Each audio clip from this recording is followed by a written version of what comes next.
What's up, guys? Tambo here with your weekly core report. It's another monster week for Run Pure Sports members, including another Millie Maker shipper. Let's get to the winners. The World Cup continued to print for our members. Rubio and Jaime have been producing winning content throughout the event, and last week was no different. IPT 007 hit for 6K. K. Reed won 7K. Bobby Hare hit for 10K, while Rubio himself shipped another 16K. We pride ourselves in offering just about every sport for one low price. We'll put our content for all sports up against any competitor when it comes to producing winners. Steve Boynton has been on fire in college basketball, helping our members ship, as well as himself hitting for 2K. Jay Gingery 912 joined him, winning 3K. In the MMA streets, Hoop shipped for 30K using Titletown's playbook. And it's not just on DraftKings where we produce the winners. For prize picks this week, Du Bois hit for $500 and C. McDonald 1016 won $2,500 using our NBA prize picks content. Speaking of NBA, Jesse Samek hit for 6K while Mangone nailed his core and shipped for 8K. This has been a successful NFL season for Run Pure Sports, making people a ton of money. This week, we produced our second Millie Maker winner of the year. Subscribe to our YouTube channel if you haven't already to access all our free NFL content. Our members' ROI has been off the charts this season. In week 13, You Should Be turned $80 into 8K. Motor City 2 DFW turned $50 into 5K. King of the North hit for 15K, and I finished in 6th place in the King of the Beach contest, winning 40K. But the biggest winner by far was RPS member Alicia Hunt, who turned $240 into over $1 million. So typically what I do is I'll go over, the core plays, look at Big T stuff a lot. And what I did was I took bits and pieces of what I liked, and then I threw in some of the stuff that I like. Congrats again to all our members. If you want to be featured in the core report, drop your winning lineup in the Members Never Win channel in our premium Discord. If you're not a member, join now. You won't find a better value, all sports included, for one low price. While you're watching, hit that like button now. Remember, if you're not winning with us, you're watching us win. Till next time, let's keep running pure.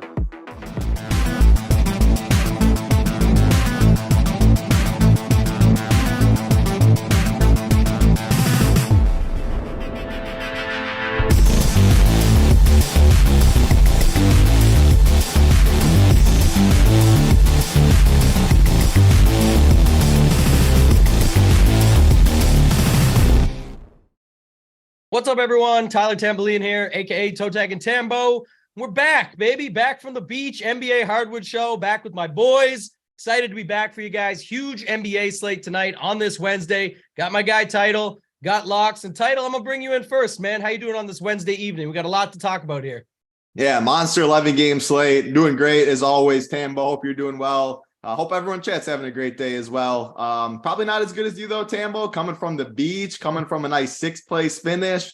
You just keep showing out in that tournament. So congrats to you. You also got the big one, the FWBC, whatever they call it. I never even try and get in it, but the big boy, 67,500. What is it? New Orleans this year in a couple weeks? Yeah, New Orleans in a couple weeks. Yeah. Saving it for that. Obviously very sharp Title. You don't get first place at the mini. You just try and get like a top 5. Save it for the big boy in a couple of weeks, but certainly appreciate it as always, man. You know what we're trying to do, pick winners here. Gonna do that for you guys tonight. Locks, bring you in, man. Same thing. Got a big slate ahead, but how you doing on this fine Wednesday evening, my friend?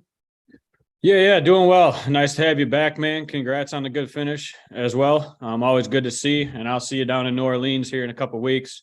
Sure. Hopefully we can finish in the top together. So I'm just ready to pick some winners. A lot of injury news late that we got to pay attention to, but ready to dive into another week and pick winners as usual.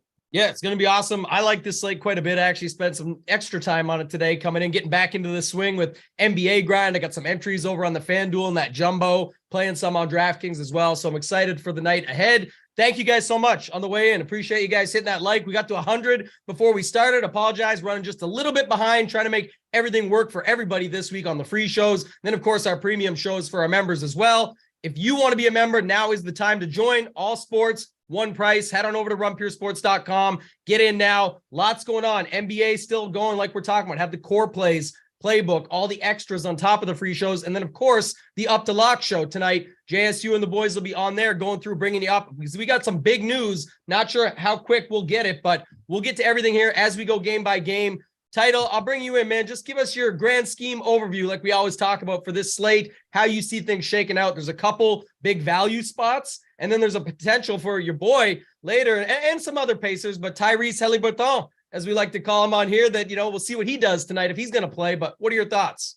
Yeah, so LeBron, AD got ruled out early this morning. Anytime LeBron, AD, by far the two best players on the team. You're going to look at some Lakers. Now, it doesn't look like right now like you play 4, you play 5. It doesn't look like that spot where you just jam them completely in. We still have 11 games, but definitely the Lakers situation with LeBron and AD was the big news. Then the other big news on this slate that we haven't gotten yet is definitely the Pacers situation. It's not only Tyrese Haliburton that's questionable. Miles Turner's questionable. Jalen Smith is questionable. TJ McConnell's questionable. Then James Johnson's questionable as well. We saw Tyrese, Miles Turner, and TJ McConnell all missed the last game. Nembhard went crazy. Jalen Smith went crazy. Now Jalen Smith is also questionable. I mean, yeah, like Tyrese, huge news on this slate. But when you have 5 guys that are questionable on a team, especially TJ, Jalen Smith, Miles Turner, and Tyrese, all play a big role on that team. Game starts at 8 p.m. Eastern. We only have one 7 p.m. Eastern game. Hopefully we get this news before the 7:30 games is the hope. But it's really hard to do stuff until we get this Pacers news, because just say 4 of the 5 are ruled out, or even 3 of the 5. That changes the whole slate. You're going to be going to the Pacers for value, especially just say it's like a Tyrese and a TJ McConnell. The backcourt's very thin. If Jalen Smith and Turner out, the front court's very thin. Just so many important pieces that are questionable for the Pacers that you really can't do anything. Yeah, I mean, of course, there's 11 games. You can get to other spots on the slate, but if majority of those guys are ruled out, the Pacers are by far the best situation on the slate, even better than the Lakers. So that's important news. That's the big news on the slate that we're waiting on. I like that you brought that up. That's what we love doing on the show. We're talking through some of the theory, not just the plays and the picks. So I do like that you made that call, because that was what I was going to say, Title, too. Not the indie news. That was sharp. You brought it up. But just that if you look at how the slate shakes out, Lakers are at what is it, 7:30 or 6:30? I'm off all my time zones coming back from Cali, but it's a half hour into the slate when the Lakers lock, yep. And you have to make your decision on that. If you can wait that extra half hour, and we should hopefully get the news before, but at least even if you can get your mindset off, even if we get the news, I know some people are very attached already to my lineups are going to be filled with Lakers and look like this. There's a chance that you could make off better by switching to that game. And then, of course, the Golden State value isn't until way later in the slate. So I like that you brought that up. Locks, any additional stuff from you there when it comes to just sort of the slate overview before we hop into these games? No, that's pretty much it. Title hit it on the head there. I was just going to say, and we'll get to this first game, obviously, but definitely wait for the news. I'm probably going to X most of this first game off just to wait for the news, because there's too much stuff that can open up for us. So just pay attention. And as we're going through here, I'm giving out, I know I don't put my pool on the website and all that, but I do put my core. As we're going through here, you can pretty much pick out my entire pool as I'm talking about, guys. So just pay attention. I know I've had some questions about it. But basically all the guys I mentioned are in my pool. Yeah, Locks, man of the people, always giving it away as we go throughout the show. When he posts his core, he yells it out. He puts it in all caps, and we love that on the site. But like you said, he'll have it in Discord. For the plays of the day at the end of the show, we're going to do something different. I saw you guys do this while I was away on the break. A couple other shows we have. We'll just see what the number gets to. But let me tell you, the good mojo number, the bigger the better. We had a Millie Maker winner. Shout out to Alicia Hunt on Sunday. She said she clicks the like button. When we had Homebrew ship for the outright for $500K, he said he hits the like button. So recommend you hit the like button. The good mojo always brings, as our guy JT Hayes says, the mojo is what the mojo is. So you guys can hit that like button on the way throughout. When we get to a number, we'll see if it's good here. But Title, I'm going to start with you. We'll go into the first game here. Clippers, Magic. Got some injuries in this game too, or I guess some guys sitting, I should say, on top of that. But just talk me through this one here. It doesn't seem like the most appealing spot, but there is interesting stuff there with PG and Kawhi, and will they still be limited? All those factors. So what are your thoughts on this first game? I think it's a really easy fade. I mean, 11-game slate. This is the only game that locks at 7 p.m. Eastern, and the Pacers game starts at 8 p.m. Eastern. Assuming we don't have that news before this game, I always just think 30 minutes before is when we're going to get it. But man, if we don't have that Pacers news before this game, locking yourself into any of these guys is risky. And I just don't see any strong plays in this one. The one play, Kawhi Leonard, is 5.8K on FanDuel, where he's 7.2K on DK. His minutes aren't pushed. He played 27 last game, but you get 27 minutes of Kawhi at 5.8K. I'm good with that price tag. So he's really the only one. I would not touch him on DraftKings. Locks at 7:30 for me mainly, and hopefully we get the Pacers news before 7:30 so we can start building our lineups and feeling good about it. Yeah, I like that call, and I think that's sort of the same here. Locks, I'll go to you quick. See anything different for you on that thought process? Yeah, not much different here. I'm pretty much going to X this game out. If you guys are playing tournaments and stuff, the only guys I would really consider are Banchero and Paul George in this one. Otherwise, I'm pretty much fine fully fading this game. There's just too many injuries to wait for and news to break. So just wait on it. Yeah, and it's like it's one of those things where even with any of these guys, like you just talked about, $7,500. If you get, you need kind of like the 50 point, and then you don't even know if it's going to be good because we're still getting all the news across the slate. Still $7,500. So I don't know. I'm sort of with you guys on that. That's exactly how I would feel. Title, I'm going to come back to you real quick though, because last time, this is like a month ago now, just under a month, maybe just over, was Trae Young at the Garden. Did not go well that evening for Trae Young and any truthers that were on that narrative, but we are going back to Atlanta in New York, playing at the Garden against the Knicks. Big total, tight spread, looks solid. What's your thoughts here on this game? Anybody that stands out in particular? Yeah, we obviously know the Trae Young narrative. He goes to the Garden, his usage is crazy. And it's not only the same situation as last time. John Collins and DeAndre Hunter are out in this one. He gets a huge boost when it comes to usage. The price tag, 10.1K. It's finally a little above 10K. It's been like the high 9Ks for a long time. I think ownership's going to be down, which I love to see. Anytime Trae Young is going to be pretty low owned, heading to the Garden, I think this is a very, very good spot for Trae. One of my favorite spend ups on the slate. When I'm seeing sub 10% ownership with all the narrative going on, and the dude chucks. You don't even need a narrative for him. He just chucks, and that's what you want when you're paying 10.1K for someone. So really do love Trae Young today. I would definitely make a rule, one of Trae and DeJounte. Personally, I'm not going to touch DeJounte. Trae has just been so much better fantasy-wise for this team. DeJounte seems like to take a back seat a little bit. It's Trae for me on the Hawks side. I think you can touch Jalen Johnson too. I'm not sure exactly if this is a slate for him. 4.1K. We do have some other value on the slate that I think stronger, but he's going to start for DeAndre Hunter. He's an athletic guy. He's shown a ceiling in the couple of games that he's played. So Jalen Johnson would be the other guy I get to. That's it on the Hawks side. As far as New York, I think they're interesting. I think you could get to Mitch Rob at 4.9K at center. You know his ceiling is really big. He does have a low floor, though. I mean, 26, 11, 45, 30, 34, 25, 9, 13. The 9 and the 13, he only played 13, 16 minutes. The minutes have been about 30 recently. You give me 30 minutes for Mitchell Robinson at 4.9K. He can easily put up a 50 piece. So I'll chase the ceiling there on an 11-game slate. Brunson, RJ Barrett, Randall, I think they're all fine on this slate. I would make a rule to max one. I don't want to be jamming in a bunch of these. A healthy Knicks team. I mean, there's just so many mouths to feed there, but all the prices look good to me where I'm fine landing on any of them. I'm not going to prioritize any of them, but if you get a Randall, a Jalen Brunson, a RJ Barrett in your lineup for their price tag, I'm totally fine with it. So it's weird. I actually like the Knicks side a lot more than the Hawks side. I think there's more options on them, but there's no one in this game that I'm prioritizing. I really do like Trae Young as the spend up though at 10.1K. Yeah, we have the value to get there tonight. So it's like you said, it's not only is it a different situation, got other injuries and guys out that can boost him up, that do boost his usage based on past results, situations like this that we've seen with him. Lower ownership is definitely showing at the 10-1 price tag. He's squeezed in between some guys that we'll talk about throughout the show. And then I do like that Mitch Rob call because at $4,900, well, it's a little bit risky. If he does boom, you're going to get a really nice score out of that. The only thing is it's at a center position where we kind of have some other great plays and some like a guy like Thomas Bryant, who I think will be popular. So only gives you up for one more spot in that util. But Locks, come to you. Same game. Thoughts on this one? Yeah, definitely a little bit of interest in this one. On the Hawks side, as usual, I'm going to max one probably of Young and Murray. I lean on the Murray side as well. I think the Young side as well. I think he's in a great spot tonight. Probably one of my favorite plays, to be honest. So I'm going to be all over him. That ownership is it's too low for me.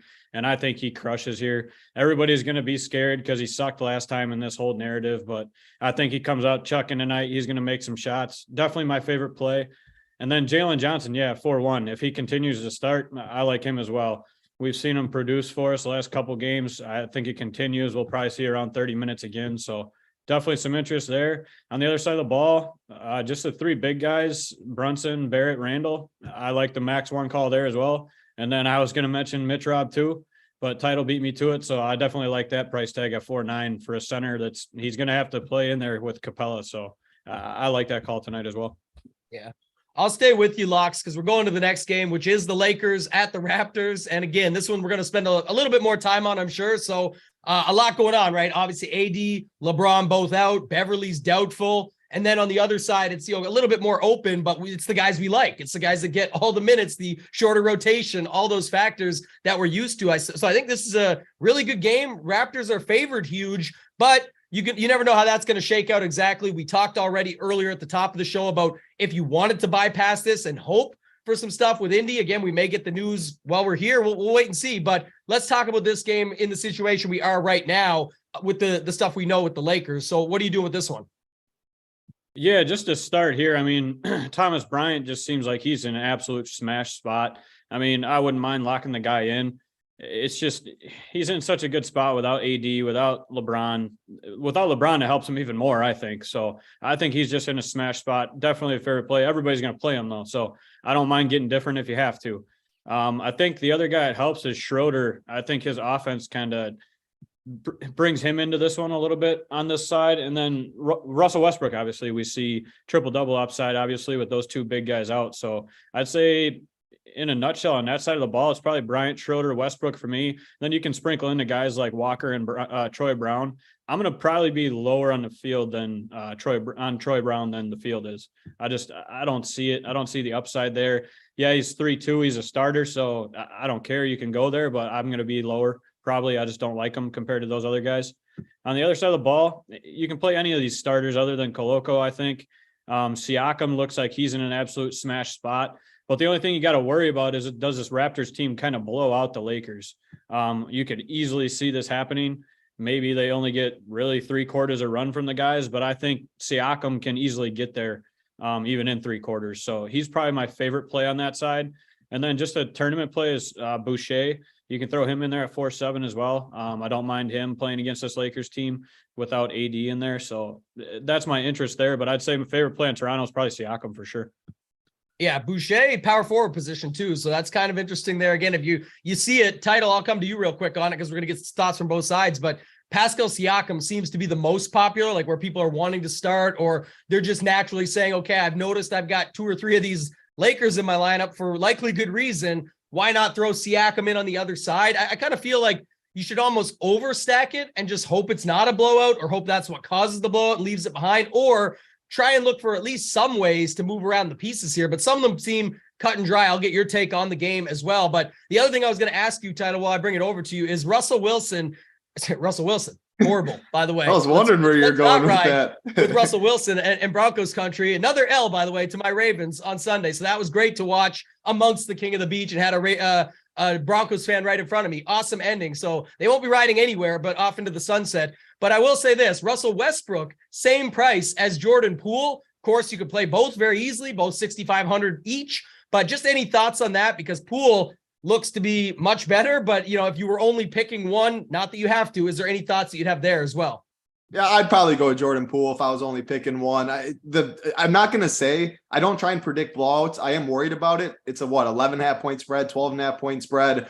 Man, this game, it doesn't feel good for the Lakers, but I don't try and predict blowouts. Russell Westbrook at 6'5" is a very, very strong play. He has over 30% usage rate with AD and LeBron off the court. He's going to, we know Russell Westbrook. The dude just loves to shoot the ball, to have the ball in his hand a ton. He's still going to come off the bench, I think, as well. Which don't let that deter you when you see he's not starting. He's going to play a ton of minutes. When he is in the game, the dude's just going to chalk. So great play is what Russell Westbrook. All of these Lakers guys, like Wenyen Gabriel's also out for this team to go along with Pat Bev, AD, LeBron. Outside, so they got Schroeder, I'm guessing Schroeder, Lonnie Walker, Austin Reeves, Troy Brown, and Thomas Bryant is going to be the starting lineup. Outside of them, look at the bench. There's Westbrook. Then there's Kendrick Nunn, who wasn't getting much playing time before this. Damian Jones, who was hardly getting any playing time. Juan Toscano Anderson wasn't getting any. And then Max Christie. So they have pretty much 6 guys that they've been giving minutes to, and the other guys just haven't been getting in. Now, of course, they're not going to be playing 6 guys, but Thomas Bryant and Damian Jones will not share the court at all. So right away, make a rule, max 1, Thomas Bryant, Damian Jones. Talking about Thomas Bryant's going to be by far the most popular player on the slate. You want an easy, direct leverage pivot, you can play Damian Jones over Thomas Bryant for 100 less. Foul trouble can get you there. Thomas Bryant gets in foul trouble. Damian Jones will play all the minutes. He's a good point per minute producer. This game blows out. Who knows? If they're down by 25, maybe Damian Jones gets that run and not Thomas Bryant. In a vacuum, Thomas Bryant's a way better play. But Thomas Bryant's going to be 75% owned. Damian Jones is going to be 2% owned. And there's direct correlation there where Jones is the beneficiary if whatever happens to Thomas Bryant. So that's the first thing I wanted to mention. I'm not going to touch any of the other bench players, though, besides Westbrook and Jones. No Kendrick Nunn, no Toscano Anderson, no Max Christie, but you can play any of the starters for the Lakers. I mean, Lonnie Walker, 4-6, Dennis Schroeder, 4-1, Troy Brown, 3-2. Like, all of these guys are in play. They just don't have bodies. They're cheap. Without AD and LeBron, they're going to chuck. They're all mispriced. So Westbrook's by far the best play after Thomas Bryant. All the others guys will be a little lower owned. No strong lean on any of them. I guess Dennis Schroeder would probably be my favorite just because I think he's the most aggressive, will have the ball in his hand the most, but those Lakers are all great plays for sure. As far as the Toronto side, I do like what you said about overstacking it if you're going to do it, Tambo, because if this game stays close, man, Pascal's going to dominate. Scotty Barnes will probably dominate. Those are my 2 favorites in this game, but I just don't see the Lakers playing much defense. This game's close. I think it's because the Lakers are putting up points. It's a fast-paced game, and I can just see all of these guys getting there. You're playing 4 Lakers. I think you can play Pascal and Scotty Barnes on this slate, and those are by far my 2 favorites. Fred VanVleet, playing all the minutes in the world, just struggled very poorly recently. Shooting, we talked about it. I'm going to stay off of him. He's going to have to show me. He's going to have to get right before I jump on. Not going to Gary Trent, no OG probably in this one. So it's Siakam and Barnes, and I think you can play them both together. If the game's close, I think they definitely smash. So load up on the Lakers. That's what people are going to be doing. And then Siakam and Scotty Barnes. And I'm good just playing Scotty Barnes. If you want a little pivot, Siakam looks to be a lot more popular. Go to the same team. You hope Scotty gets all the stuff. So that's my breakdown in this one.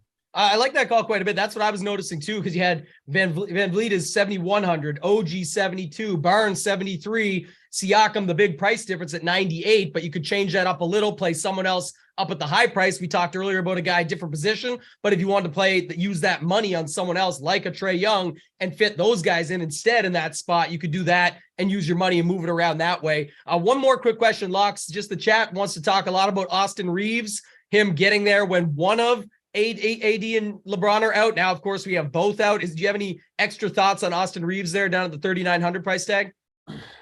Other than the fact he screwed me last night, no, not really. But no, I don't mind going back to him. He gets the minutes. It's just whether or not really his shots falling for him. So we're going to see him probably get 25 to 30 minutes. I don't mind it at 3.9. I don't know. I got to have short term on that one. I'll probably play him a little bit, but I don't have high interest there. He doesn't show me enough. I mean, the last few games, 8, 9, and 12, that doesn't get me there. If he can get his shots fall, yeah, he could easily get you 25, 30 points. So you can play worse plays at 3,900. Yeah, and just the other thing I was looking at too, even in the spots where those guys were out, it's again, at 3,900, it's not that this is a bad score. I'm just saying the 24s, 25s might not cut it tonight, or 27s, whatever you want to give them, when you do have guys at 45, 4,900 in other spots that can pop for 40 plus, that you could see it throughout. So I would say that's one little thing just to keep in mind when you're looking at it. Make your call, but yeah, we bring it up for that reason. Let's move on though. Let's go to the next game here, Title. I'm going to come back to you. We've got the Hornets and the Nets. Lower total, but again, and there's some spots here with the Charlotte side, but it feels like the guys are just priced up to me. So I'll get your take on it. But Charlotte, Brooklyn, 222.5 total. What you got? Yeah, Charlotte's still a little thin, but the prices have adjusted. They've been thin for a while. The only guy I can really get to on Charlotte is Kelly Oubre. The dude, I mean, the last 3 games, the 40 minutes, 39 minutes, 37 minutes, 23 field goal attempts, 14, 21. The dude's just absolutely chucking. And that's when we love Kelly Oubre. We know he has no filter, no conscience. He's going to put the ball up. And when he gets hot, he's just going to keep shooting. The rebounds have been there as well. They need him to rebound more with how thin they are. I think Kelly Oubre is a strong play on this slate. Don't think too many people will be going to him either. So he's definitely my favorite Charlotte piece. probably the only one I get to. Like if you want to go PJ, Mason Plumlee, I'm good with it. But Plumlee on a center slate as loaded as this is just tough to make a case for.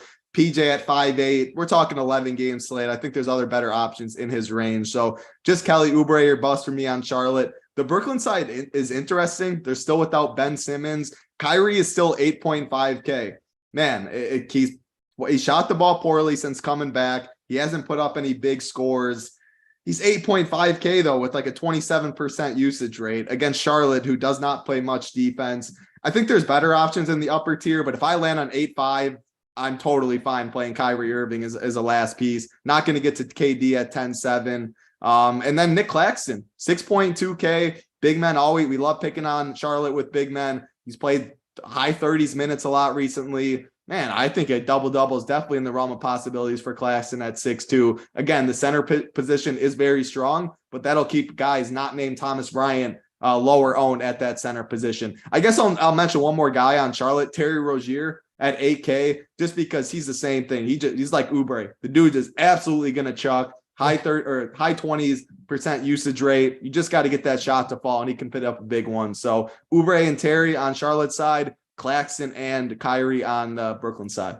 Yeah, I'm going along. If you guys let us know any news as you see it, I'm just trying to see if anything else popped up. I didn't see starting lineups. I saw one for Orlando, and that's about it. Looks sort of as expected. I don't see anything else yet. So the chat's talking about it, but we'll see. Projected lineup, of course, they're talking about. But just if we see it, or if you guys see anything else with the news pop up, try and keep an eye on it as we go throughout the show. You're just joining us, do us a favor on the way in, hit the like button. We didn't set an exact number because, again, it's based on how many watching, but the more you click it, the better it is. So you guys can do us that favor. Stop for just 2 seconds, hit that thumbs up. If you haven't yet subscribed, now is the time to do it. There's a red button in the bottom of the actual video, or there's like a black or gray subscribe button right next to the avatar down in sort of the middle area that's easier to hit if you want to do that one. So Locks, I'll come back to you, man. Want to talk a little bit about this game. I like what Title said there, but I'll save it. I'll see what you say first, and maybe it'll help me with my thoughts on this one. But I don't know. I know the total isn't great, but I do feel like there's a couple spots you could attack here if you just wanted to play a smaller secondary stack or something. What are your thoughts on this game?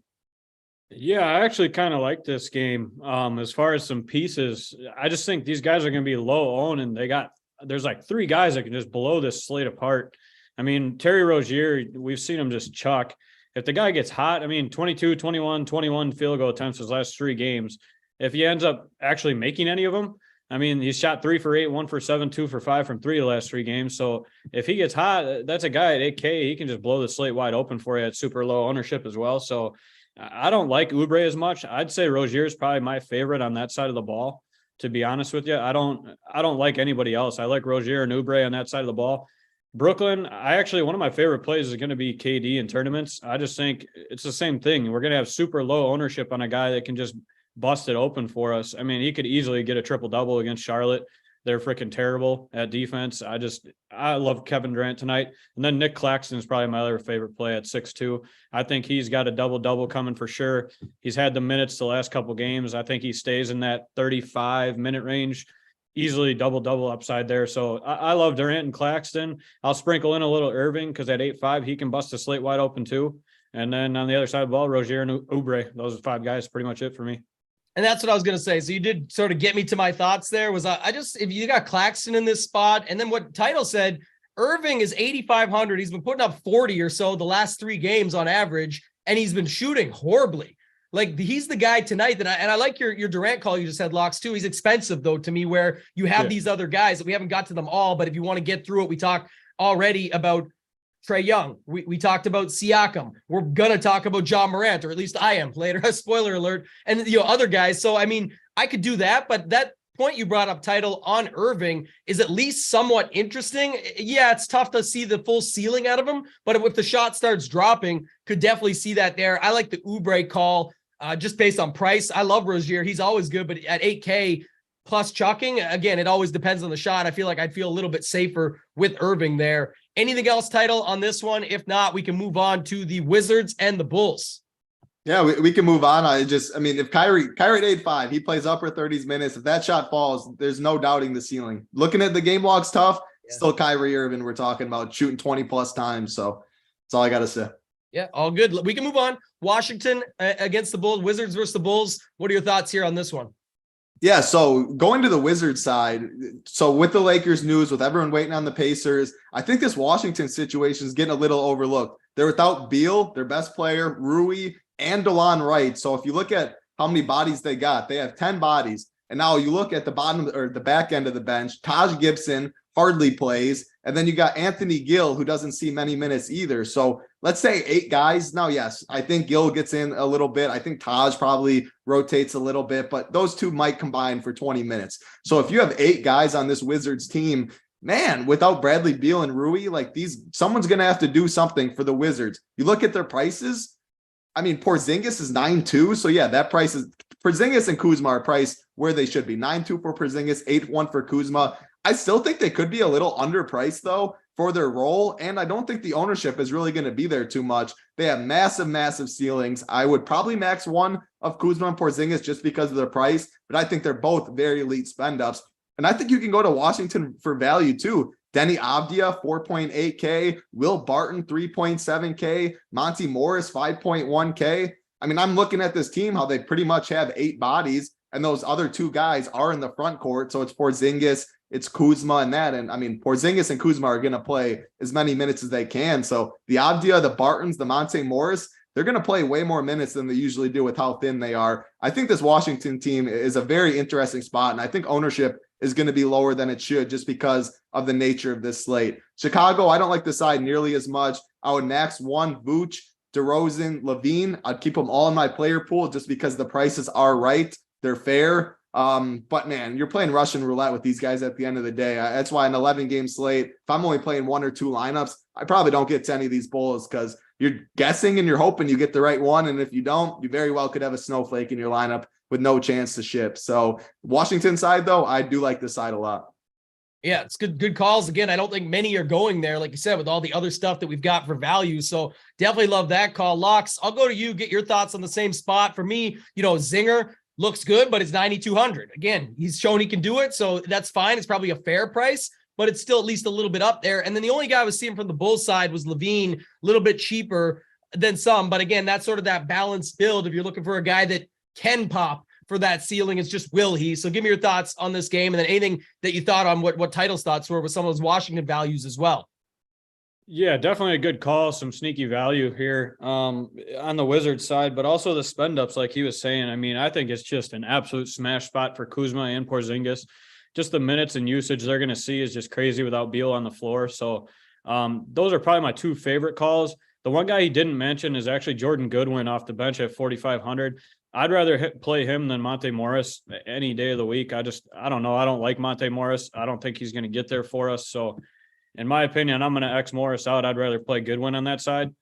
Kispert's interesting. He's been getting more usage a little bit. And then, yeah, Denny, you can play, but I don't know. At 4,800, I'm going to find some other value at that spot. Small forward, power forward. But I'd say Kuzma, Porzingis, Goodwin for me on that side of the ball. On the other side, really only Patrick Williams at 3,800. If you're looking for some value, he's starting. He continues to produce. He's hovered right around that 4K price tag all year, and it generally hasn't killed me too much. So I'll continue to have him in my pool on that side of the ball. The 3 studs, I don't think I can get there, but Vooch should be in a smash spot if you want to spend the 7,200. I could see him absolutely nuking tonight somehow, some way. I can't pay that at the center position with Thomas Bryant and a few of the other guys with value. I can't do it. But if you want to, I could see a way of getting there. Yeah, someone said earlier in the chat, can we play 8 centers tonight? This is why, right? You just go to this game alone. You're talking about Porzingis. If you wanted to get to Vooch, it's not crazy. 7,200. He's $2,000 less, and you're going sort of opposite matchup on the other side. Gafford, 3,400 is cheap. That's just this game on centers. And I know we've mentioned some better options throughout the show, but just goes to show on this slate how many guys we do have at just the center-only eligible position. So, yeah, tough one for this slate title. I'm going to come back to you, man. It's my guy. I talked about this game earlier, but we're going to go to OKC versus Memphis. And just one thing that stood out to me was with Dort out for OKC. I know that means everyone goes right to the offensive side with them. Who does that mean? Where does minutes go? Upticks in usage, all those factors. But I was thinking like he's their best defender to me. So why not just get in there on my guy Ja, squeezed in that price zone at 10.5. even if he gets love, to me, it's a really good spot. So I like him at home, up-tempo matchup. I love both the dudes in this game, Morant and SGA, two of my favorite players in the NBA. Give me your thoughts on this one, Title. I think it's going to be an exciting game. Yeah, I don't have too much interest in DFS. Ja's the one, by far my favorite, though. I mean, the thing is with Ja is he has such a high floor. You don't really see it too often with point guards that I mean, he's not just shooting reliant. He gets to the rim, he can get assists, he can get rebounds, but he has a floor, which you love at this price tag. And his ceiling is absolutely massive. 35% usage rate pretty much every single game with a triple-double upside at 10.6K or on a slate. I don't think he gets too much ownership. So one of the best spend-ups on the slate. Outside of him, though, Jaren Jackson's probably the only other one, 7.1K. And that's just because we know this guy's ceiling. If you're playing GPPs, he stays out of foul trouble. He can fill it up and put up a big score at 7.1K, a slate-breaking score at 1 to 2% ownership. So he's definitely in play in tournaments. I just don't love this OKC side. Like SGA for 10-3, I'm trying to find that 300 for Ja, 200 less for Trey, I prefer. So not going to get to him. If you want SGA, I mean, I'll never say no. We know his ceiling as well. But Poku, the minutes are too volatile. Conchar, do I want to go there on this slate? It literally looks like Ja, Jaren Jackson Jr. I would max one of them, though. The price is you're paying over 17K combined for those two on 11-game slate from the same team. They eat into each other a bit. So Ja, Jaren Jackson, make a rule. That's all I got in this one. Yeah, no, I should note too, definitely a much more exciting game to watch probably than usage for DFS. Like you said, you get a couple studs if you want, no problem, or one of those mid-tier guys like Jaren Jackson. You can do that with all the other values we have, but I don't think you need to game stack this thing up or anything. Locks, I'll come to you, man. Same question. Just your thoughts here on this game. Like I said, a good battle at the top. Some probably some guys that you could use, but just some of the guys that you like in this game in this spot. Yeah, definitely an interesting one. I mean, it's going to be an absolute blast to watch SGA go against Morant and everything, but it's just one of those where how much of this can you really get to? I could stack it. I mean, you could in tournaments and it could get you there. I'm not going to be doing it. I love the call of the SGA. I mean, SGA is great, but like he just said, $300 more, you got Ja Morant, $200 less, you got Trae Young. I like those plays better. So I can't see myself getting to too much SGA tonight just because of the other spots around him, but you're never going to say no to the guy. He can bust a slate just like anybody else. My other guy I have interest in on the OKC side is actually Jalen Williams at 4,400. I think with Lou Dort out, he becomes, I don't know, third option on this offense, probably, in my opinion. Poku's minutes are just all over the board, so I'd rather play Jalen Williams at $4,400. If he gets the usage we saw a few games ago, if he gets 25% usage, why not? He can easily go for 30, 35, and at that price tag, that'll get us there all day. So he's probably my other interest on that side of the ball. On the Memphis side, Jaren Jackson's always in play for me. I love the guy. If he can stay out of foul trouble, just smashes every single time. And then Ja Morant just looks like he's in an absolute smash spot. Your Dort call is obvious. I mean, he's out, so he's not guarding Morant. And I saw something earlier. He's got the braids, so look out. He's got the braided look coming back. So he apparently has better numbers when he's got the braids going on. So looking forward to see it. I think it's a fun one to watch tonight. I get behind a lot of narratives. I don't think that's one I can get behind, but hey, anything to add to my play that I love so much, we'll take it. Interesting though, SGA, I was just looking at it, browsing through. We do a little game log watching when we do these shows. Title 7 straight games with 30 plus points, real life, and 10 of his last 11 with 40s in there and stuff too. I mean, the guy is just going off this season. Him and Tatum. My buddies just keep blind betting his over in points, and they don't care what it is. They just keep taking it and laddering it. The dude just keeps getting the job done. It's nuts. It's incredible, man. I was gonna say that's what I was thinking. Yeah, him and Tatum this season. Obviously, we knew what they are, and in the All-Star game already, but previous to this season, so you knew they were up and comers and they're going to be bigger than what everyone expected. But to me, it's just been incredible. The ascension. People just forget how young these guys are still, 23, 22, 24. Like, these guys are not at their ceiling yet. I mean, the NBA is just the talent in this league and where it's going to go. It's really, really fun to watch. Love it. Yeah, I love watching these guys. I agree with all the takes on that game. Like I said, I just think definitely a fun one to watch. If you've got a piece of them, you've got enough value plays on the slate that those can be your 1 or 2s that you plug in and stuff like that. So I think there's just little angles you can take like that when everyone says, oh, everyone's doing the same thing. How do I get different? sometimes it's that simple. Again, you don't need to go completely off the map. You can use the same values and similar setups that others are using. And then it's just about plugging some of these one-offs in that maybe others aren't going to. So I definitely like that call. This next one, not sure how busy we're going to be on this one. Locks, I'll come over to you first. This is the Detroit at the Pelicans. It's a 229.5 total. Pelicans big favorites at home. Thoughts on this one here? We've got a couple injuries. My guy, JSU got me on my guy, Isaiah Livers, to start the season. He's been out for a minute now. You got Cade Cunningham out, and then you've got Ingram. Herb Jones is doubtful, some stuff on the other side. But any thoughts you've got on this game here? Yeah, not much interest in this one, to be honest. It'd be a quick one for me. I'll start on the Pistons side. Really, the only guy I got interest on over there is Bojan Bogdanovic at 6,600. Last night went for a 50 piece. So I love that guy. He always comes in low owned. You know what I mean? And he gets the shots up. When he gets hot, like we saw yesterday, 7 for 9 from 3, he can get you there anytime. I mean, the guy's going to get probably 30 minutes, maybe 35. So I don't mind him, but I'm really not getting to anybody else on that side of the ball, I don't think, tonight. Just too many other spots to get to. Not a great team. On the Pelican side, McCollum, Williamson, a little bit of interest there. I just can't pay 9.6 for Williamson tonight, I don't think. Only other interest I really got is Dyson Daniels possibly, but I can't get there either. He's on a smaller slate. Those are some plays where I'd be, but on a big slate like this, those are guys you'd find just Xing out, like Dyson Daniels. He's been talked about a lot lately. Just get that guy out of there tonight. Just too many other spots. So really Williamson, McCollum, and Bogdanovic for me in this game, and I'm Xing the rest out. I like that angle. I was going to say to Title right quick, it's his turn, but you might just X the whole game right out. I don't know, but let's get Title's thoughts on it too. Because like I said, I don't see much here personally, Title. I get anybody could pop from anywhere that we sort of alluded to previously, but this is just not the spot I see it. And if you wanted to, pick one guy or two guys, I guess you could, but I personally don't see it. What are your thoughts on this one? Yeah, I'll pick one, and it's Zion. And it's not only just because Zion, I'll go into that stuff, but you get the direct pivot from Siakam that looks a lot more popular for 200 less, and the ownership's going to be way, way less. CJ is back, which you don't love for Zion. He still put up 66 in CJ's first game back, though. Ingram is still out. Zion has played over 35 minutes in 3 of his last 4 games, which is always the big thing for Zion. Are you going to get the minutes?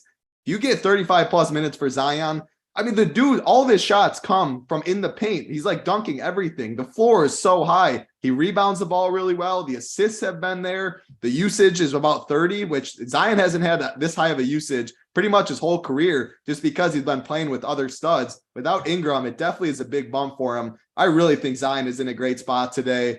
Detroit, I mean, they're going to have no answers for him. If this game stays close and Zion plays over 35 minutes, I think there's where your slate breaker is coming from. That's all for me in this game, though. On Sunday, I always play NBA on Sunday. I definitely don't watch it, and I definitely don't look nearly as close as the other days. But wow, Jose Alvarado put up 38 real points in 26 minutes. He shot, the dude just hardly missed. 8 for 11 from D, 12 for 19 from the field, 50 DK points, 38 real ones in 26 minutes. I didn't see that. Like I said, football Sundays are for football. I don't look at guys like that. But man, what a stat line that was from him. But no, it's just Zion or bust for me. I'm glad I didn't see that stat line, because every time I play him, he does the complete opposite of that. And it's usually at a cheap price. It's fair, but it's low, or it's high ownership. But CJ was back too, which is the craziest part. Like that was a healthy, that's full nuts. squad, and he still goes off. Yeah. I mean, the chat talked about Bojan. He just dropped 50 DK points, but he never gets to that level. 6.6K, man. Almost 7K. That's really tough to imagine. Again, it's your lineups. You can take it wherever you like. I just say that's what makes it a little bit tougher. And then one quick note, Title, Locks, I'll let you chime in a second before we go to the next game. We only got 4 games to go. Do us a favor, guys. Hit that like button. We're up to almost 350 now, so we'll keep it trending to get to the plays of the day. No set number on it, but we got the good mojo today. We're back. It's fun. I'm happy to be back. Here's one for you, Title. Trae Young and Siakam, or SGA and Zion, same money, exact same price. That's a 2v2 that would be shatter the slate if you got that one right. If you gave me John instead of SGA, I would have went that side, but I don't love SGA tonight, so I'd go the other side. We think I just find a $300 button on there for you too? Money spent, man. I'm broke. I used all the money. That's all we got. There's no way to find that $300. Yeah, so. no, it's got to be the Siakam and Trey side then. All right, Locks. We were talking a little Zion. I know you stepped over a second. You might have heard a little of that angle, but I was just saying the 2v2 is Trey and Siakam, which, look, Trey ain't going to be super popular. Siakam will be more popular. He'll be in more lineups because you'll have the Lakers up that side and people will want to run it back if you want to call it that. But if you want to use the same money, Locks, it is an exact 2v2, same position utilization, everything. SGA and Zion versus Trey Young and Siakam. Give me your thoughts. I definitely lean Trey Young and Siakam just because they're probably two of my favorite plays of the night. So I'm going to lead that side for sure. I wouldn't have any problem. I mean, you're going to be way different. You go to the SGA Zion side tonight for sure. So in tournaments, get different, go that way. Yeah, I bring it up for that reason, right? I'll do it sometimes just because, who cares? Like, throw it in there. You can put both in if you're playing the $15. It's a great way to do it, or something smaller that you just want to say, I'll just take the shot. I get when you got your 888 ticket for tonight with 250K up top, which we're hoping another Run Pure Sports logo will be up at that top, of course. But I'm just saying, when you got that, I see how it's tougher, but it just makes me, I want to point it out because it's one of those things where people say like, oh, I have to get off the board. I can't play the same as everybody else. No, it's literally something like that where it's two studs versus two studs. The majority, based on the Siakam potential ownership, will have that one because it sets up better with the lineup and looks better on paper for sure. But if you went to the other side, it's definitely an opportunity to get a little bit different. TJ brought it up. That's if you got the util spot. Again, Zion could play in the forward spot, but yeah, Ja and Singer are the same money. Hey, anything you want to add in on that title before we go to your home Milwaukee Bucks? That'd probably be my pick is John Zinger. But man, like SGA could go off for 65. No one to beat Zion. Like, I love all those guys. I'm just not getting an SGA today because I like Ja for 300 more, Trey for 200 less. So that made my answer easy. But like, I love Zion. I love Zinger. Like you said, Tambo, that's how you get different. I mean, if you want to play a 1%, 2% Jaren Jackson, do that. You get your one spot different. You can play more chalk. Or if you have more chalk, you want to play a Thomas Bryant, Jordan Poole, etc. Get off two studs that are more popular. Go to like the SGA route.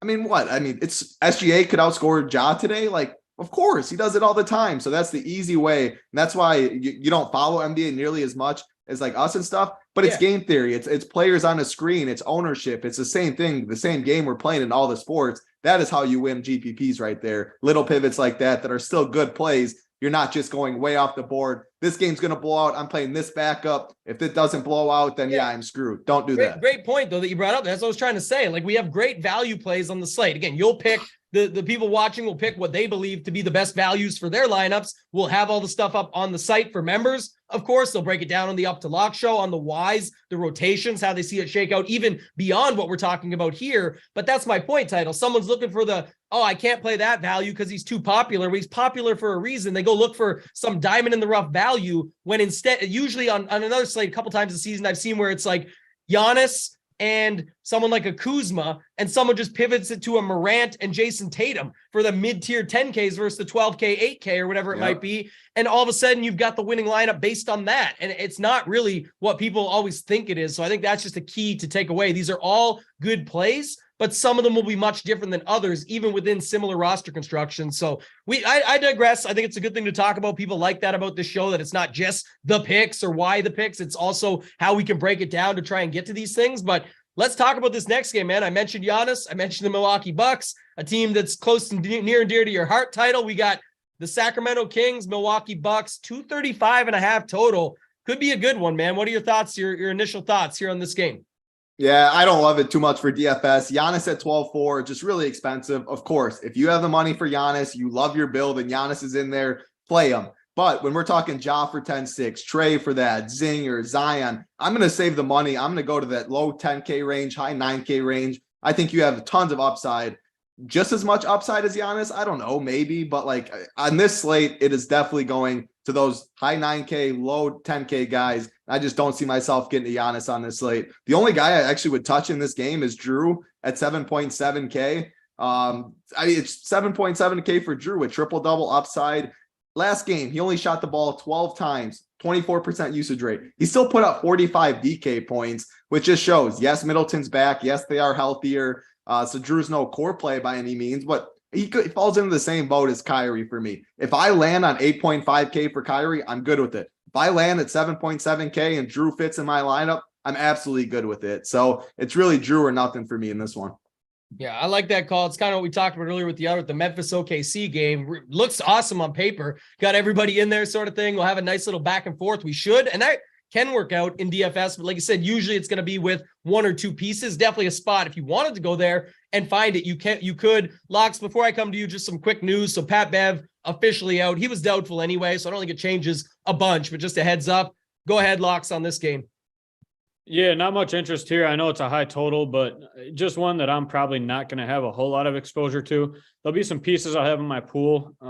You can always have Giannis in there. You have to. I mean, yeah, he's 12-4, but I'm not going to get there tonight.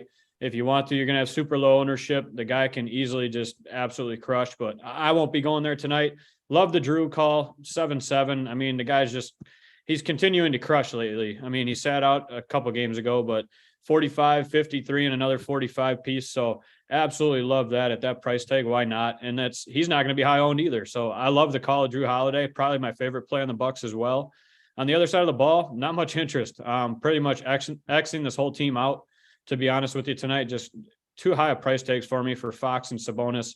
Not going to be getting to those guys. The only guy I might sprinkle in a little is probably Keegan Murray at 4K, just because he's a starter. And we've seen him get there. We've seen him bust us a few times, but we've also seen him get there. So definitely some interest there for a 4K starter. Yeah, I don't hate that. The only thing I'll say, and then we'll go to you, Title, we'll go through the if-then scenarios. No Indy news yet here, so we're going to Indy and Minnesota, next. I just thought I saw something pop up. But just a quick note here. I'm not sure if it's because, like, last night, even on a short slate, Luka, Jokic, guys like that busted, but I can't remember the last time we've had a slate with this much value that people weren't rushing to jam in Giannis. And that just does make it at least somewhat interesting. I know he's expensive. I know it's really hard to get there at 12-4, but with the big total at home, I don't know, man. Just something about it. It's not my play of the day, but it is interesting that we don't see that happening tonight because we also have so many 10K plays. Go ahead, Lux. That's a good call, though. I mean, tonight you could easily see 5% owned Giannis just break the freaking slate, and if you don't have him, you're screwed. Yeah. I mean, he could be the next guy to go for 100, to be that honest with you. Yeah. So if you want to get there, absolutely. There's so much value on this freaking slate.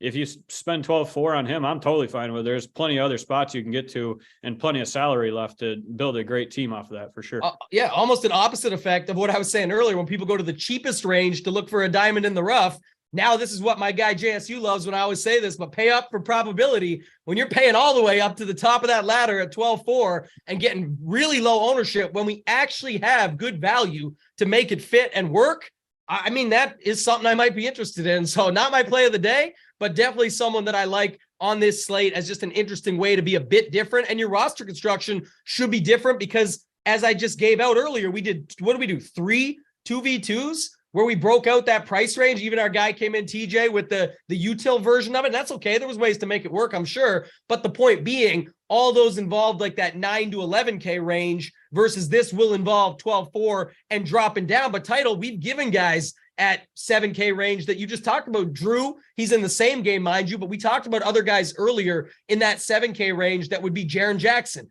Like you talked about, now you've got Jaren Jackson instead of Ja. What if it's a Jaren Jackson spot? By the way, I don't think it is, but just saying. And then you got the other side where you got Giannis up top. I mean, I'm just saying out loud, there's a lot of ways to do it and just get a little bit different, but I don't see the news Title. I was trying to talk through it and see if we could get a little bit more, but let's do if then for Indy, Minnesota, or we can come back to it. It's up to you. We could spend time talking about the next game. I don't think we're going to get it. Okay, go ahead then. Yeah, I'm good with it. We'll stick to the same order. You can roll us out here. All right. Yeah. So on Minnesota, I'll just touch Minnesota side quick. You're talking 7K ranges. D'Angelo Russell's a 7K player I have interest in. Without Towns, D-Russ is, I think, taking the biggest. He's been the biggest beneficiary without Towns. Before him, they just had so many mouths to feed. He took a huge back seat. Now he's shooting the ball more. He's playing a little more minutes. The usage has come up. That 7K price tag, he's put up back-to-back 40 pieces. I think that's a good spot for him. 7K for a guy that's going to play over 35 minutes, shoot the ball double-digit times. I'm good with D-Russ in the mid-tier at 7K. Definitely my favorite play on the Minnesota side. Man, Naz Reid is a grown-ass man. He's better than Rudy Gobert. I don't care what people say, but you just can't. I'm not the coach. Like, Gobert is probably going to get the minutes, even though I want it to be Naz Reid. on this slate, only center eligible. I probably don't get to Nas, but man, his upside is definitely there, especially if Gobert gets in foul trouble. The one, if you want a sub 1% own play that I think if you want to pivot off of some of the value, 4.5K, kind of a dead range, Jalen Noel.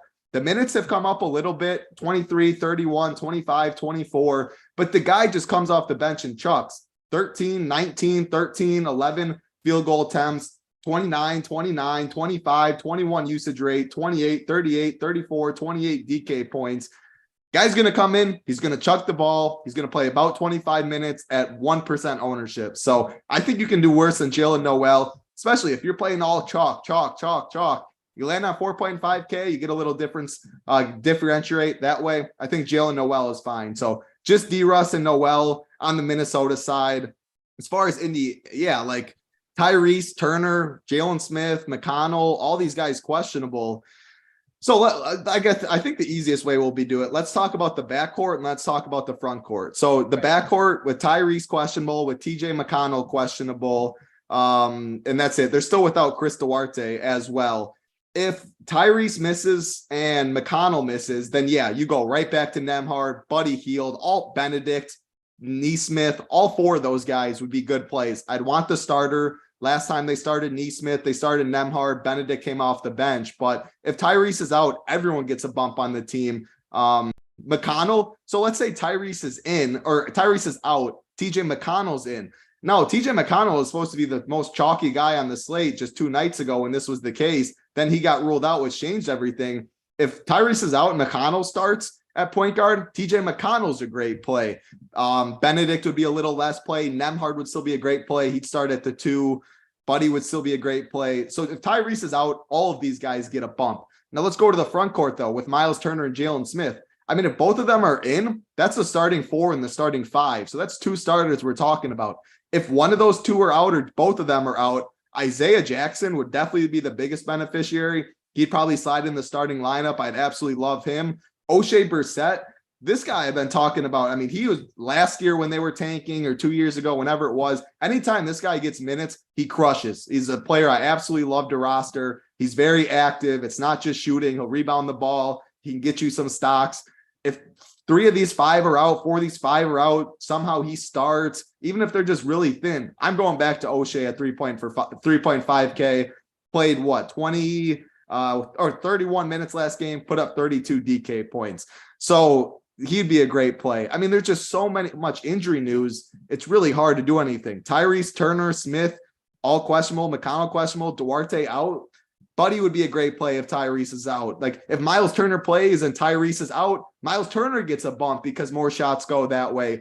Tyrese is the big situation, the big news on this team. If he's out, they all get a bump, but you can't ignore these secondary pieces. TJ McConnell news matters. Smith matters. Turner matters. There's so much to do. I try to do my best with if-then scenarios with the front court and the back court. But the main thing is when this news hit, get in Discord, look for starters, and we'll help you out that way because there's just so many scenarios that could happen with 5 guys questionable. Yeah, the one thing before I come to you, Locks, on the same spot that stands out to me is that, like you said, it's a lot of if then true, but even like let's just say the big one, Halliburton's out. Let's say that happens. Like Nembhard just had a huge game. I think that's where people go. And one thing that stands out, Nembhard could go Nem soft really quick. Midnight to 6, we're talking reverse. If any of those, there's so many dudes you mentioned that could just take him out. But I think because of the last game, if that news hits in the right way, many will jump on him and you have a chance where you could just go to someone completely different within the game. You talk about Buddy, you could go there instead. Matherin, people were talking about in the chat. Like it could be somebody else is all I'm saying. It may not be him this time. And I think it would it'd be a spot where people go there right away. So I do have to correct myself. Someone in chat let me know. Benedict did start. Yeah, I forgot even how thin they were. They started. That's because Turner was out, McConnell was out, Tyrese was out. So they started Nembhard, Buddy, Benedict, Nesmith, and Jalen Smith. They went small. I mean, I don't think Benedict would, of course, if all those guys are ruled out again, but I think that TJ would start if he plays instead. Isaiah Jackson would start if Turner or Jalen Smith is out, is my guess. So unless 4 of these 5 are ruled out, I don't think Benedict will start. But yeah, I was incorrect. He did start last game with all those injuries. We'll forgive you on this show. It's okay. Locks, give me your thoughts, man. Add to it if you will. Nothing else. Like I said, no news still as we're talking through it here has come up. So go ahead on the same spot here. Yeah, not much to add to that. I mean, it was a pretty darn good breakdown of that side of the ball. It's just, there's too much news is what it breaks down to. Is there's so many different directions this could go. I love the McConnell call. If he starts, yeah, everybody's going to smash him in the other day till he got ruled out. So I love that call, TJ McConnell, for sure. I'm with you actually on your point of Nembhard. If Halliburton gets ruled out, there's a guy later that I think I'm going to play and save almost $2,000 that we'll get into later. But I just don't. Everybody's going to jam him, like you said, if Hallie's out, because he just scored 64 fantasy points. So everyone's going to go there. I'm going to get a little different probably. You still got to have the guy though. We've seen what he can do. So I'm not going to totally X the guy out. That might be a way I get a little bit different on my end of things, is throw a guy like DiVincenzo at 3,700 in there from the Warriors game later. But yeah, all of these guys are interesting to me. If Turner and Smith are out, smash Isaiah Jackson at $3,700 for sure. And I love the Brissett call too. He had a good game last time out as well. So I would actually love it if Smith and Turner sit, because that's even more value for us at the big position.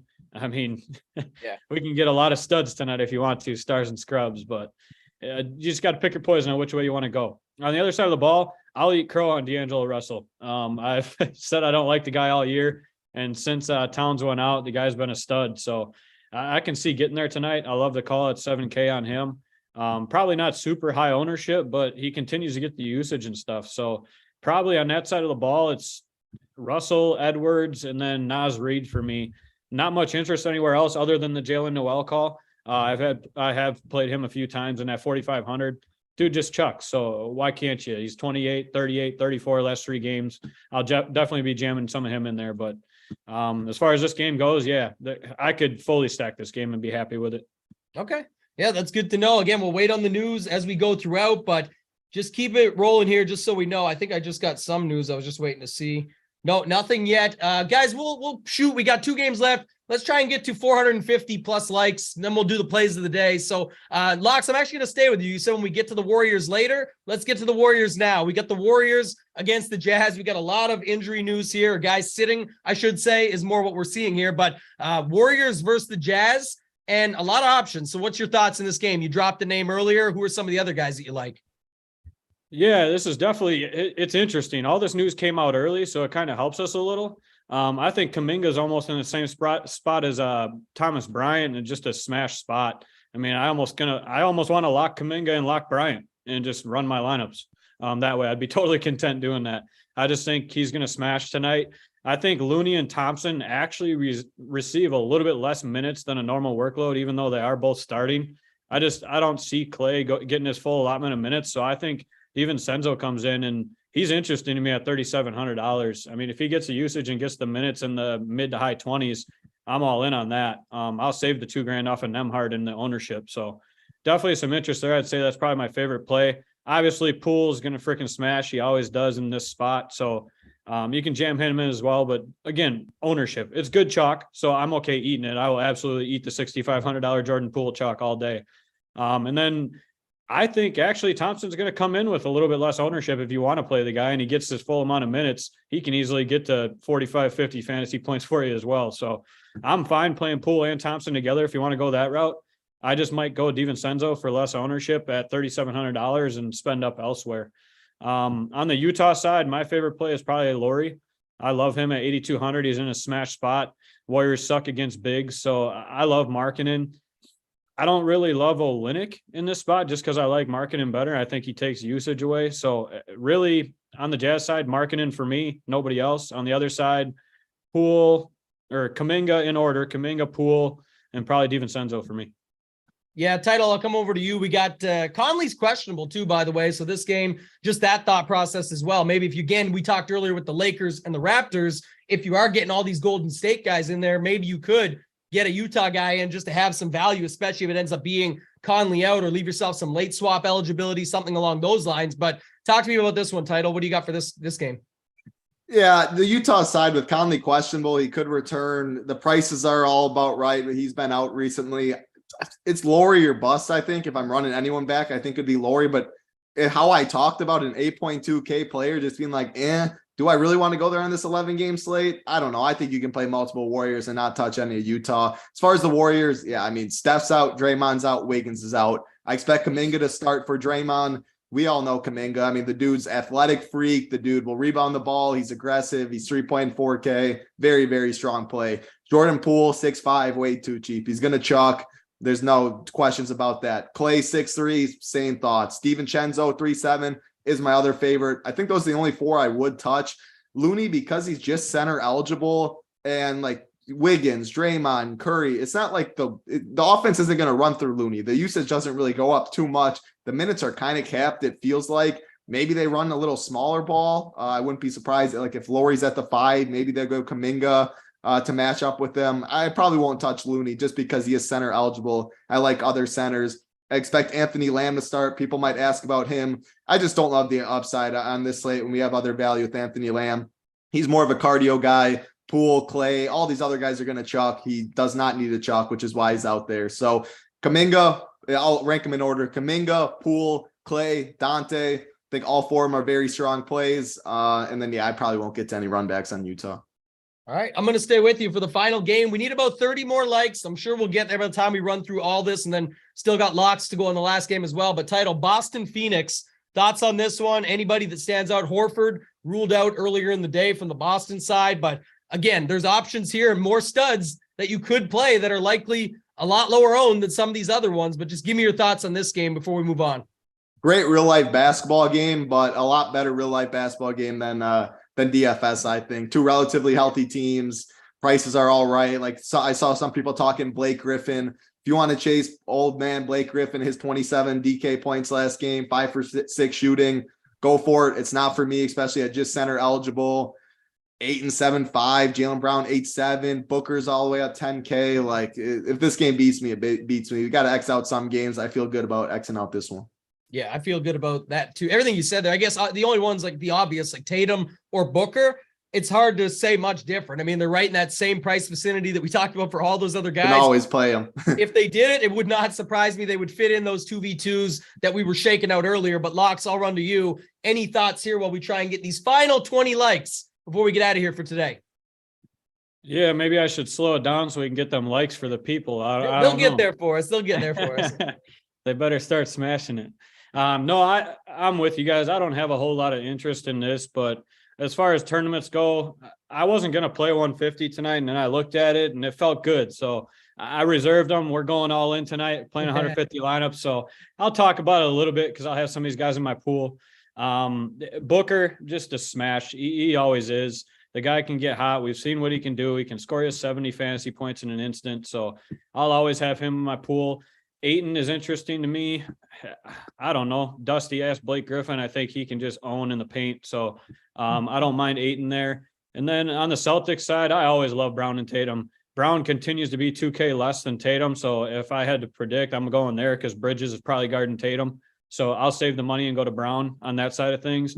And then Malcolm Brogdon, if he's in, I don't mind him. With Horford out, I think he gets more run. We've seen what he can do if he gets minutes. So definitely some interest there. But other than that, yeah, if I wasn't 150, and I definitely just X this game completely out, to be honest with you.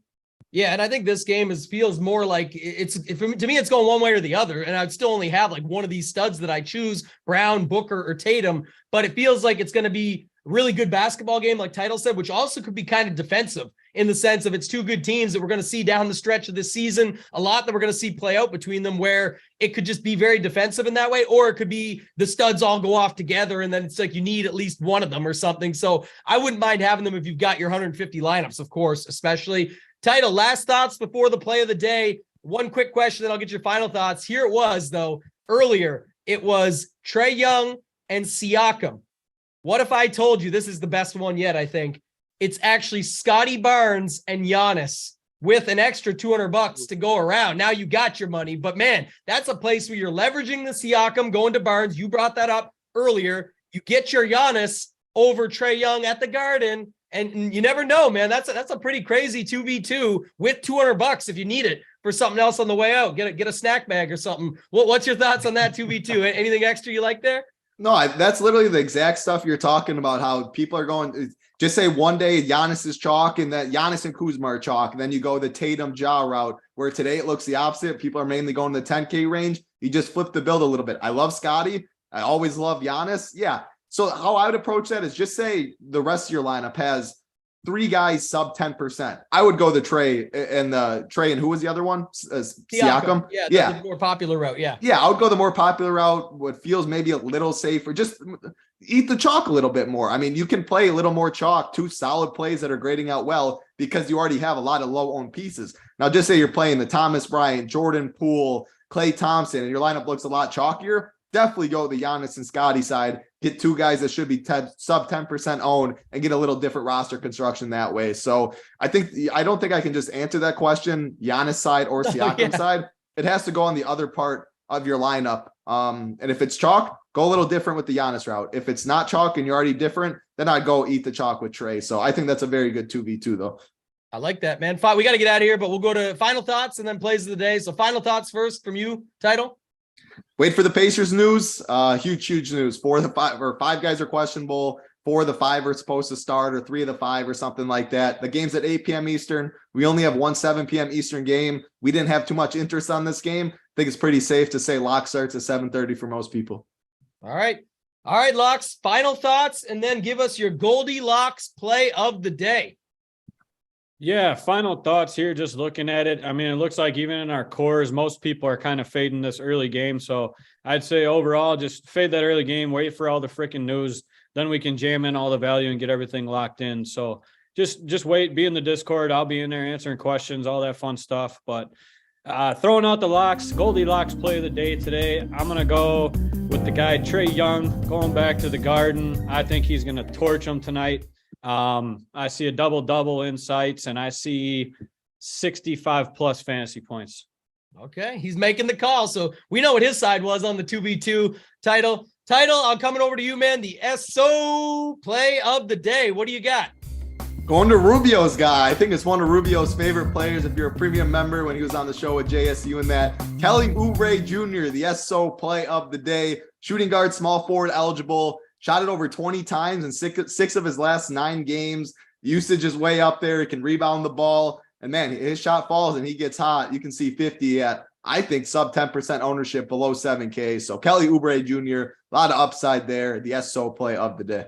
Yeah, I absolutely love it. I'll give mine in a second, but I was going to say I like the Oubre Claxton little secondary stack. I know you waste off your other center spot if you've got Bryant in there, but my point, who cares? It's not a waste when you get 45. It's not a waste, exactly, if you bust it out. And again, people are going there, so it's fine. But with all the games and everything spread out, I think it's definitely a spot that you could just set that little secondary stack up, no problem. Love that quite a bit. Mine is going to be the Lambo play of the day. And you know where I'm going with this. I gave the spoiler earlier. My guy, Ja Morant, at home. Forget Trey in the Garden. I love my guy Locks. I'll play some still, but I'm saying I want to go to my guy at home. We're going with the Braids narrative too tonight. Locks told me we got a good special on this guy, Ja Morant. No Lou Dort for defense on the other side. Spot where he's just going to go off at home. Him and SGA back and forth. Love that play. Ja Morant is going to break the slate, shatter the slate at home tonight for Memphis. So that's going to do it for this week, guys. Another great show. It was good to be back here on the NBA Hardwood Show with my guys, Title, Locks. Appreciate all of you tuning in. Appreciate all the likes. We'll be back next week. Same time, same place. I am going to New Orleans next week, but not till Thursday morning. My travel should stay on pace this next trip. So I will be here next Wednesday. Excited to have you guys back.